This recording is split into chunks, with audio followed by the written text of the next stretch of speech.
வணக்கம். நாம எல்லாருமே யூபிஐ யூஸ் பண்றோம். ஆனா யோசிச்சு பாருங்க, ஒரு சின்ன கவனக்குறைவுல தப்பான நம்பருக்கு பணத்தை அனுப்பிட்டா, அந்த ஒரு நிமிஷம் மனசுக்குள்ள வர்ற பயமும் பதட்டமும் நம்ம எல்லாருக்குமே தெரிஞ்சதுதான். அப்படி ஒருவேளை நடந்தா என்ன செய்யணும்? உங்க பணத்தை எப்படி பத்திரமா திரும்ப வாங்குறது? சரி, வாங்க இத பத்தி கொஞ்சம் டீட்டெயில்டா பார்க்கலாம். யாருன்னே தெரியாத ஒருத்தருக்கு பணத்தை அனுப்பிட்டு ஃபோன்ல அந்த டிரான்சாக்ஷன் சக்சஸ்ஃபுல் மெசேஜை பார்க்கும்போது படக்குன்னு ஒரு ஷாக் அடிக்கும் இல்லையா? ஐயோ, நம்ம பணம் போச்சே அப்படின்னு ஒரு நிமிஷம் தோணும். அந்த ஃபீலிங் எனக்கு நல்லாவே புரியுது.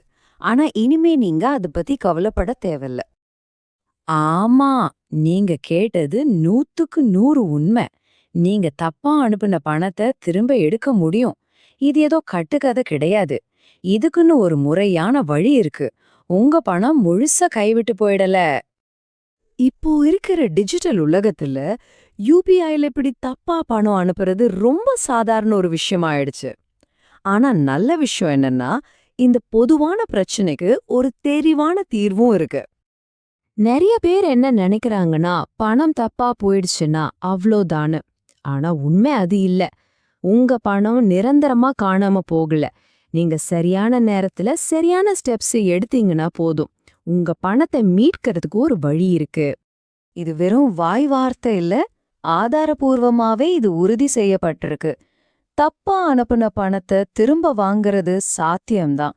அதனால இது வெறும் நம்பிக்கை மட்டும் இல்ல, இது ஒரு நிஜமான வாய்ப்பு. சரி, தப்பு நடந்துருச்சுன்னு தெரிஞ்ச அடுத்த செகண்ட் நீங்க என்ன பண்ணணும்? இதோ உங்களுக்காக ஒரு சிம்பிளான 3 படி செயல் திட்டம். இத மட்டும் நீங்க சரியா ஃபாலோ பண்ணா போதும்.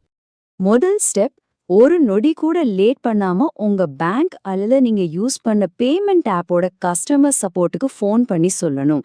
ரெண்டாவது, ஒரு ஃபார்மல் கம்ப்ளைண்ட் ஃபைல் பண்ணணும். அப்பதான் இதுக்கு ஒரு ஒஃபிஷியல் ரெக்கார்டு உருவாகும். மூணாவது, ஒருவேளை அவங்க கிட்ட இருந்து எந்த பதிலும் வரலன்னா உங்க கம்ப்ளைண்ட் நம்பரை வச்சு அடுத்த லெவலுக்கு இந்த விஷயத்தை நீங்க கொண்டு போகணும். நீங்க கம்ப்ளைண்ட் கொடுக்கும்போது அதுக்கு தேவையான ஆதாரங்களோட போறது ரொம்பவே முக்கியம். சரியான டாக்குமெண்ட்ஸ் இருந்தாதான் உங்க கேஸ் ரொம்ப ஸ்ட்ராங்கா இருக்கும். சரி, உங்களுக்கு என்னென்ன ஆதாரங்கள் தேவைப்படும்? முதல்ல அந்த டிரான்சாக்ஷனோட ஐடி, மத்த விவரங்கள். அடுத்து பணம் அனுப்புனதுக்கான தெளிவான ஸ்கிரீன்ஷாட்ஸ். அப்புறம் நீங்க கொடுத்த புகாரோட கம்ப்ளைண்ட் நம்பர். இதெல்லாம் தான் உங்க பணத்தை திரும்ப வாங்குறதுக்கு தேவையான முக்கியமான டூல்ஸ். இதுவரைக்கும் நாம பார்த்த எல்லா ஸ்டெப்ஸையும் ஒரே வரியில சொல்லணும்னா அதுக்கு ஒரே ஒரு முக்கியமான விதி தான் இருக்கு. இந்த முழு ப்ராசஸ்க்கும் அதுதான் அடிப்படை. ஆக, இங்க ரொம்ப ரொம்ப முக்கியமான விஷயம் என்னன்னா வேகம்.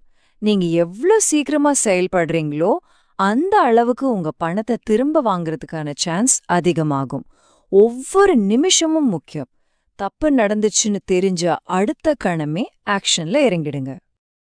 இப்போ உங்களுக்கு என்னென்ன ஸ்டெப்ஸ் எடுக்கணும்னு தெரிஞ்சிருச்சு. ஆனா இந்த வழிமுறைகள்லாம் ஏன் வேலை செய்யுது? இதுக்கு பின்னாடி இருக்கிற பேங்கிங் சிஸ்டம் எப்படி இயங்குதுன்னு என்னைக்காவது யோசிச்சு பார்த்திருக்கீங்களா?